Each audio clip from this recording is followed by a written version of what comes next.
Welcome to another episode of the Business Spotlight. Today I've got Michael Decaro, a registered dietitian at Nutrition Healthworks here in Columbia, South Carolina.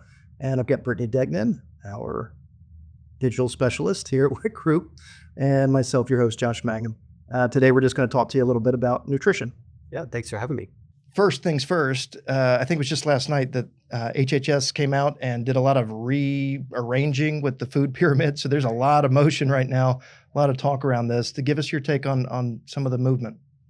Yeah, well, I think there was a lot of good in the changes. Particularly, there's a major shift towards a whole foods type of diet, which is something that honestly we've all been kind of wanting for a long time as dietitians. But I think to take a step back to kind of get a better example of what does this implicate in terms of just all the recommendations that we're going to talk about is more related to the ways that it's incorporated into society. So the average person walking down the street doesn't look up the dietary guidelines every 5 years that they come out. Yeah. But they do have major influence in schools and in public service actions that are to nourish the population, educate children, in military, different places, right?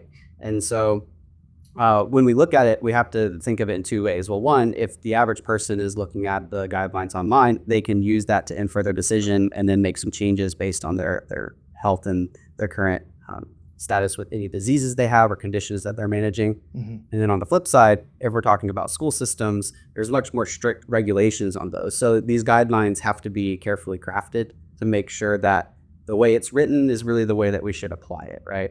So in some of the things that were good, in addition to the whole foods diet, is there's a heavy emphasis on the plant forward changes as well. And we know that through research over the years, that has been kind of at the forefront of great recommendations to give people, is not that we have to be vegetarian or vegan to be healthy, but that if we can eat more plant forward, that helps us with fiber, vitamins, and mineral intake.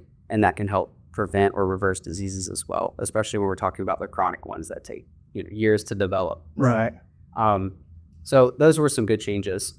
There is a little bit of, contention between like the Academy of Nutrition and Dietetics and the recommendations that were put out the other day. And there was even an article posted by the Academy of Nutrition and Dietetics who oversees kind of my credentialing and stuff too. Yeah. And, they also endorsed a lot of the changes. Some of the changes, honestly, are the same that they have been. So there wasn't a major shift. It wasn't a change. It was just kind of announced as if it were. Right. Yeah. I think where it gets a little bit more confusing is just more about how it's written. And so the verbiage is the part, I guess, that, the Academy is a little bit concerned with. And more in particular, when we're talking about saturated fat intake or we're talking about food dyes, while there is research around, for example, specific populations of children who do or may suffer from side effects related to artificial dyes, at large, in terms of our current understanding and research, is there's not enough data there to make a blanket statement that all artificial sweeteners are bad to every child.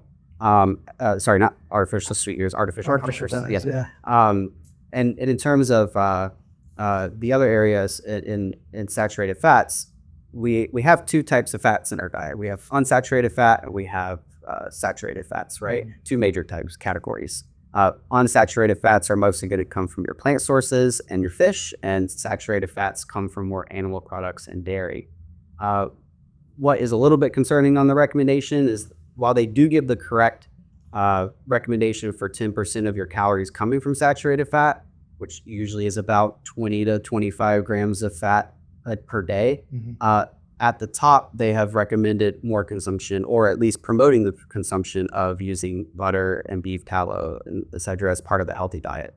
If you look at the pyramid, which has been reversed, at the top where all the plants and vegetables are, there's dairy and there's meats and steak and all that kind of stuff there, which, to be fully transparent, lean meats, even sirloin steak to some extent, eggs and egg yolk, and even a little bit of butter here and there is no reason to be concerned. It could be a great source of iron, a great source of protein. So we're not saying as nutrition experts that these foods are completely unhealthy to the point that we should avoid them, but they are things that we would want to use sparingly. So that's something that's going to kind of have to get cleared up over the coming months, especially as schools are starting to move towards this whole foods diet. Is what type of dyes can we or can we not use? What type of amounts of saturated fats, and what are the sources of the saturated fats that we should be encouraging? But I think overall, it's a positive message that as a society, we should be moving towards less processed foods. Yeah. Okay, so question, because I have not read up on this. So what are they? Fairly new, so. What did they do for the people that don't know what you guys are talking about? Like, what did they do? Yeah, are you just talking about for like the guidelines? Yeah, what did they do? So I heard you say they flipped it upside down. Yeah. Health and Human Services basically flipped the pyramid upside down, reversed it. So where it used to say eat a lot of grains, and I think it was dairy, and then it was fruits and vegetables were kind of almost eat them sparingly, and sugar was on top. I think sugar's still the least amount that you need, but it's promoting more vegetables, meats, less carbs. Yeah. So it's not a carb-free diet, but a lower carb diet. And then there's a little bit more focus on getting away from processed foods, like you were talking about. Exactly. Did I get that right, or did I? Yeah, did I butcher it? Okay. Right. And actually, you brought up a couple things that I forgot to mention that I definitely want to talk about, which is the green category. Mm-hmm. But if you remember when we were all going through school, we had the food pyramid, Right. which even as a dietitian now, thinking back, I had no idea what that meant when I was in middle school, right? Mm-hmm. And most people look at that and it's kind of confusing, right? There was a shift with the USDA over recent years. This is when I was in college studying nutrition, and they had started teaching children about My Plate, which was a much more practical method, in my personal opinion, and honestly effective. And I think I'll still continue to use that in my practice, along with educating them on the current guidelines too. But the thing about My Plate is it's an actual plate shape, like divisions. I saw that one. Yeah. So I used to have to teach about it as a counselor. Right. So, when you're talking to the average person who doesn't have a large foundation of knowledge about nutrition, and you're trying to get them to visualize what they should be eating, it's a lot easier to think of food that way. Because the pyramid, what it's doing is I don't know if food frequency is kind of the best way to describe it, but in reality, it kind of is, because it's basically showing you the foods that you should eat the least and the foods that you should eat the most in comparison. But My Plate actually shows you per meal where that balance should be. Yeah. And then one of the things that's kind of misleading on the new food pyramid is they do move grains and products like that towards the smaller bottom section, which I think it's a fair conversation to have, that we consume too much wheat products and processed foods and grains in the country anyways. So it probably would be a good idea for us to pull back a little bit. But we have to be very careful on that messaging, because what we really need to do is not necessarily remove grains from our diet, but rather swap out the unhealthy ones for more fibrous, less processed options, because those are more rich in vitamins and minerals, healthy fats, and protein, and have the carbs with it too. And that would be part of what's validated by science as well. There was a scare maybe like a decade, 15 years ago. I wouldn't call it a scare, but there was definitely a fad diet of everybody going gluten-free, because we were learning more and more about it, and people were feeling better going on a gluten-free diet. But through research and just learning the science behind it, we know that the reason why people were feeling better is because they were being more proactive about their food choices, being more intentional about the processed nature of them. So they were feeling better, not because they were cutting out gluten, but because they were not eating the unhealthy carbs in excess, right? And so it was just a dietary change that they made. But again, we're talking about people who didn't have gluten allergies, right? Because that was a whole separate topic. Right, like 90% of Americans didn't have celiac. Exactly, right. But they thought they did for, I think it was 15 years ago. Yeah. It was around 2013, right? That everybody all of a sudden. Yeah. So it all in all, I'd say positive messaging, but can get lost in the fine details. And to answer your question directly, what does it really mean for everyone? Well, I think it has more implications, again, to do more with the government interventions in terms of how we feed people, how we nourish kids. You have to keep in mind, for many children, their school meals might be the only 1 or 2 good quality meals they get in their household. So when we're trying to make that, and then also the budget gets, so one of the things that I'm curious the most about is if we are going to be pushing towards a whole food diet, which I 100% promote, and Europe and Asia, they do a much better job than we do. Yeah. How are we affording this? Because as a dietitian, we learn a lot about food service and what's the word? Public policy. There we go. And how that's set. And so as a dietitian, you go into a school and you're trying to feed all the kids and you want to do all these great things, but then you have such a very small budget. So I'm hoping that they increase that budget to allow for those foods to be put out there. Well, how do you, in your practice, I'm sure you hear the common gripe, like, yeah, I wish I could go organic, or I wish I could eat more whole foods, but, the bunny bread's way cheaper than, Dave's, what is it, Dave's bread, Dave's awesome bread? Yeah. Sometimes I'll get that, but yeah, it's like $9 a loaf. So like, how do you respond to that question or that concern? As far as people wanting to eat organic and it might be out of budget, or just seeing if it's even necessary, what would be the specific? More so that I think the average American grocery bill has gotten pretty high in the last 4 or 5 years. So yeah, and definitely in the last year too. So last year. I would say, look, there's definitely benefits to eating organic, and I'm going to throw pesticide free in there too, because one of the advantages of eating organic is not so much that the food is GMO free, because for the most part, our current research over the last decades shows that the majority of GMOs that are in our food are actually healthy and not a problem for us. That doesn't mean, we can get into like the ethical part behind it, and we can get into food sustainability, because that's another thing. Like we can say, oh, we should strip, organics away from, we should strip non-organic foods away and go back to growing naturally. But we also have a fragile food system, and can we support that? Can we economically make that shift? So there's a lot of different community interventions that are going in for like public gardens and ways and public initiatives for that kind of thing. And there's tons of research to validate the health benefits of eating organic. But a lot of it comes down to the fact that when something's labeled as organic, it also has to use different types of pesticides and herbicides. So there is that's where I like to focus in on, because there's plenty of research that's coming out each year showing that the levels at which we should be finding pesticides in our foods are actually high, not higher to where they're completely toxic, but higher than they are allowed to be legally. And so that's something we should be concerned about for like kids these days, but also the following generations. What's the longitudinal effect of having these pesticides around? But in general, for budget and shopping, I think one practical thing that anyone can do is go to the go online and look up the Dirty Dozen and the Clean 15. Those are posted and updated every year, and it shows a report of what are the top foods that are most likely to be contaminated with pesticides and which ones are the least likely. So you can start allocating your budget towards organic foods on the Dirty Dozen, and then save money on the other foods by just buying the regular or a local farmer market. Smart. I think I heard somebody say that you should never eat a cantaloupe. Like there's some fruits or vegetables that are more susceptible to the pesticides than others. Any validity to that, or is that just, rumor? So I'm sure that so on the cantaloupe specific, I didn't read that specific study.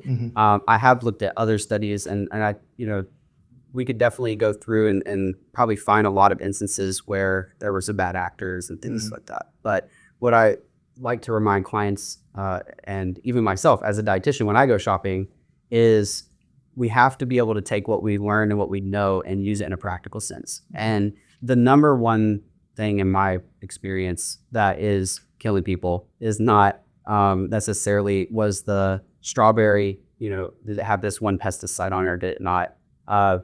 While it is concerning on the same topic that we just talked about, it's more about what are you eating on a regular daily basis. And in the American culture, the standardized American diet, we're eating a lot of processed foods, we're eating a lot of chemicals, we're eating a lot of fast food. So that processed nature to the food and all the fillers, that's doing a lot more damage to us than maybe whether or not we're eating organic. But if it's within your budget and it's something that you're interested in doing, it's only going to add health benefits to eat organic. Right. The strawberries, even if they're not organic, are better than the strawberry flavored Little Debbie cakes. Exactly. Yeah. And I'm going to disagree with that. Same thing with like strawberry preserves that have 0 grams of added sugar versus like jelly, which is kind of like translucent and it looks like Jello, and then it has 30 grams of added sugar or something in it. So our choices matter in that sense. You're breaking my heart. Food was so much tastier back in the 90s, right? Like if we didn't know any of this stuff. Yeah. And you just ate chips and sodas. You notice like the younger generations, they seem to be developing quicker. Mhm. But also not just developing quicker, but also they look older as well. And I'm curious, was it because we had all the preservatives and they're preserving? Probably the steroids they put into chickens and stuff probably had some. What do they do? What do they do right in the 90s that they're not doing right now? I don't know.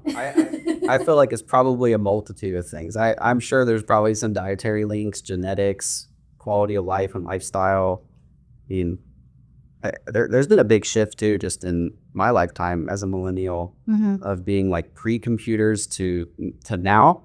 And I mean, the way that society has changed and adapted to technology and how much, I mean, I remember being outside a lot more when I was growing up versus kids are nowadays. You know, I was in middle school going into high school before I even had my first Nokia cell phone. And, you know, now kids have tablets at, you know, age 1, which I think there's pros and cons to that. I don't think it's all negative, but I do think that there's a lot of lifestyle changes. Right. Well, and then kind of speaking to the technology shifts, now there's so much misinformation with all the technology and social media and smartphones in your hand. I mean, we're throwing out stuff that either one of us have never heard, but how do you decipher what's real, what's not real, what's like the average person? Yeah, like how does, and I assume most of the people you work with are kind of going through the same thing. Like you read one article and then the next day it's totally different. The next day there's some conspiracy theory. How do you advise your clients?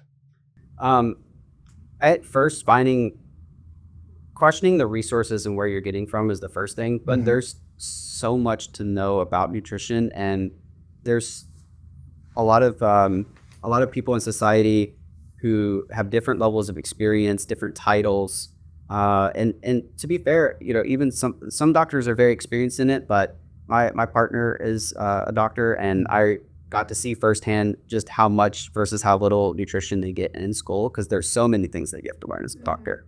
But nutrition's not one of them typically, right? Like it's not really nutrition in isn't the curriculum. but it's you know, something I studied for 6 years in college. They do in like 6 weeks, right? So it's very condensed, and you know, they get the greatest hits of nutrition, so you know, guideline wise. But that's why they have dietitians, right, that they can refer to, and that helps. Right. So I think first and foremost is if they're concerned about their health or their family member's health, or just to be proactive too. Some of the clients that come in to work with me, they come in just to stop things from happening in the first place, right?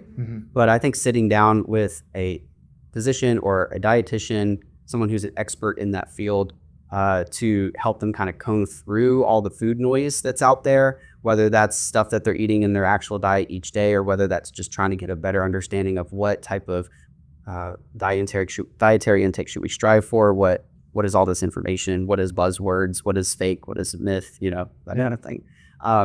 That's the first thing. But if we're looking at research, we have to be very careful about taking one research study out of context. And you see this a lot on social media. I'm constantly like following or blocking people that I feel like is giving negative advice or dangerous advice. And what happens is they'll look into 1 or 2 studies. Maybe those studies were only done on 3 people. Maybe those studies were only done on mice. Maybe it was a pretty comprehensive big study that was well done, but then when you compare that data to, you know, the 100 other research studies that have been done, it doesn't match up. And so you could take a little thing, zoom in on it, and make really big noise about it. There was actually a study, this example happened recently. In the past year, there was a study that came out showing that there was maybe higher levels of lead in protein powders. And this was, I think it was a study done in California, and they looked at it. And so there was content creators saying, stop buying protein powder, don't eat Orgain protein powder and all these other products. And but when you take a look at it, there is lead, but there's also lead in a lot of things that we consume. And when you look at the standardized levels of what's considered safe versus what is heavy toxic levels, it was still well within that daily intake range of what is acceptable. So yes, it's true, lead's in protein powders, but it's kind of always been there. And maybe some are a little bit higher or lower than the others, but they're all within the safe range. So it was kind of the health scare that was not fully factual. Yeah, I feel like that happens a lot. It does. We're in the age of TikTok. TikTok lore. Yeah, which is why an expert helps, right? I mean, I have a personal trainer I go to because I need the workout. Some of my friends that are also dietitians have hired dietitians to be their dietitian. I think we all need a support system. And if you just, if there's something you don't know, it costs a little extra money, but it could save you months, if not years of headache trying to figure this out on your own. And most clients I work with, they come in for 3 months, 6 months. And some clients will come in for even shorter than that, maybe a few visits. And we can go through and check off the list real quick in the office, just answering all those questions to make them feel more at ease. Yeah. So first and foremost, kind of backing up, registered dietitian, and I hear the term nutritionist a lot. Is there a difference? One is regulated by licensure and one is not. So if we want to be technical about it, I guess a nutritionist should be a bachelor's level degree, and you can get a certification credential as a nutritionist, and that allows you to work under a dietitian in a hospital setting and provide meal plan support and other recommendations. But to actually treat somebody, to what we call medical nutrition therapy, which is a patient comes in or a client comes in, whichever capacity we're working with them, and they have very specific goals that they're trying to achieve, whether that's sports performance or they have a health condition that they're struggling with, then by law, it really should only be a dietitian if they are being prescribed a meal plan, or if you are recommending supplements, it would be safer, especially if you're worried about medication interactions and things like that. That's not to say that they're not health experts, health coaches, or nutritionists that don't have formal education.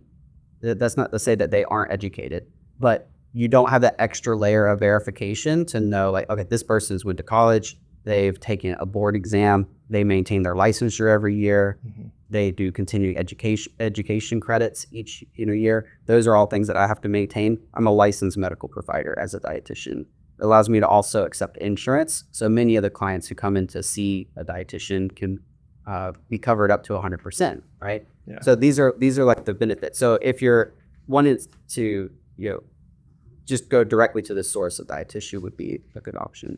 Okay. Yeah, I was going to talk about that because I do Nutrition Healthworks SEO side, search engine optimization.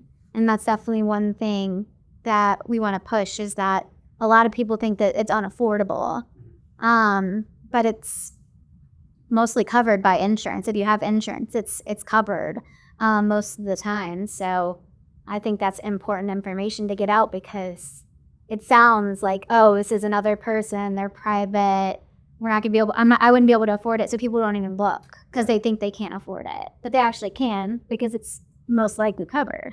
Yeah, during the Affordable Care Act changes and just all the changes that's happened in the last decade, there was a shift towards more preventative care services. So I can't say in every single policy people have coverage, but in a large amount of policies by major insurance covers, there is either 100% coverage or at least pretty good coverage for a certain number of visits. And it's worth looking into, because you're already paying for some of this through the premiums, right? So you might as well access some of the healthcare that's out there. Yeah, for sure. Yeah. Well, and that's what, going back to what you were saying about the medical profession, not necessarily spending a ton of time in this area. I wonder how much of these ailments, diseases, issues would be prevented by better diet versus prescribing medicine, which is often what happens, I feel like. I don't know if you've got any feelings on that, and it seems like you've got some personal insight into it. So, because you guys do like diabetes, health, and GI conditions. You said is one of your specialties. Right. I think the great thing about it is, at least in this, because dietitians can work in different capacities, right? But in the private practice sector, like I work in, and Nutrition Healthworks is a part of, we get to kind of work with clients in a very close relationship on a weekly basis. So some people would go to a mental health therapist maybe once a week or every 2 weeks, and they have an ongoing relationship. It's kind of like that, but instead of mental health, we're talking about exercise and nutrition. And so I enjoy it because I get to build that relationship with a client. I get to they bring me into their life, and I can help them navigate through, because part of it is nutrition education, a lot in the beginning, I'm teaching, but then the second half of it is more nutrition counseling, right? So it's like, how do we take everything we know and put that into actionable goals that we are actually going to do and want to do so that it's sustainable, which is why we want to focus on mindful eating, intuitive eating, and just overall not being too restrictive. But also, it's okay to have some structure. For some people, it's okay to count calories if that's how their mindset works. But then I also have clients who that's not the main target. Maybe it's body image, maybe it's athletics, maybe it's just wanting to work on cholesterol levels, right? So we custom tailor our conversations and the education that's provided based on the client's goals too. Nice. Well, Michael, I think that's a wealth of information. I appreciate you sharing all that with us. What is that face? Well, that was one more thing I wanted to ask him about. Okay, go ahead. Go ahead. Okay, so one of you guys' biggest, most requested service is weight management. Okay. And GLP-1s are huge right now. And I know that's something that you guys support. So I was just wondering if you could talk a little bit more about that. Because I know it's not just weight loss either, right? Some people need to gain weight, and that might be confusing when somebody sees weight management. Weight management means gaining weight, losing weight, building muscle. It means a lot of different things. In America, because obesity is the major problem that we deal with, all the messaging is in terms of weight loss. But I was underweight as a kid. I actually have clients come in that have unintentional weight loss. Maybe they have celiac diagnosis. Maybe they have other reasons that they're losing weight, but we work on the weight gain. So what we're really looking for is body composition and improvements. When it comes to GLP-1s, I think each dietitian you talk to will have a different opinion, but I have a very neutral stance on the matter. I think when we talk about medications, supplements, dietary changes, things like that, surgeries, the bariatric bypass would have been kind of like an equivalent of an intervention someone would have done before GLPs were available, right? Phentermine and appetite suppressants have been used in the past. When we're looking at all these, they're tools in the toolbox. And so when a client comes in and meets with me, whatever stage in that process that they are, we can work with them. And we want to work with them because if they haven't started it yet, we want to take an assessment. How do they feel about it? Are they comfortable? Are they at that moment, right? Where they're ready to take that leap. If they're in the middle of it, we want to help them do it safely. And if they're wanting to come off the medications, we want to kind of help them there. But what I will say about any medication or surgery is that it is a jumpstart fix to a problem, but without the lifestyle change as a factor for that too, it's very possible to gain that weight back. And we know that people who restrictive diet, 80% of them will regain. So there is some misuse of GLP-1s out there. There have been some problems with compound pharmacies, maybe not getting the formulas right, or dosages being increased too quickly, which has led to too quick of weight loss, some malnourishment, etc. But I also have a whole nother chunk of clients where it's being done safely. And so it's a very I guess my opinion is going to be very case specific. Yeah. If I feel like with my clinical experience, that was the right option, right treatment for the right person at the right time, or whether there was a much safer option for that individual to try first. I think it's like anything else. If you don't do it right, or you don't do it under the guidance of a medical professional in the right way, or if you're just getting the shot just so you can lose weight, but you're out eating anything you want and drinking energy drinks and adding to the risk factors, right, then you're kind of asking for trouble. Yeah, if anybody's watching this and is on a GLP-1, I would just ask, please increase your protein intake, because we really with GLP-1 diets, they're normally not eating a lot. And so you're talking about maybe someone eating 1,300 calories or so. Definitely don't eat less than 1,300 calories. You may need more than that. And about 30 to 40% of your calorie intake should come from protein. And if all of that sounds kind of hard to navigate, that's what we're here for. Yeah. But that is the biggest determinant in terms of malnutrition, is whether or not someone is meeting their base nutrition intake for vitamins, minerals, and protein. And so that's what I usually correct first. Nice. So on the My Plate, you're gonna have the protein, but you're gonna have less around it. Yeah, you still have all your food groups. Yeah. But usually people are protein deficient. They're not eating enough protein. And if they are eating enough protein, it's coming from processed foods or maybe not the healthiest sources. Gotcha. All right. On that, we'll take that to the bank. That was really good advice. We appreciate you being on the show. For those of you that are still watching, thank you for being here. Be sure to like, share, comment, all that good stuff. We'll see you next time.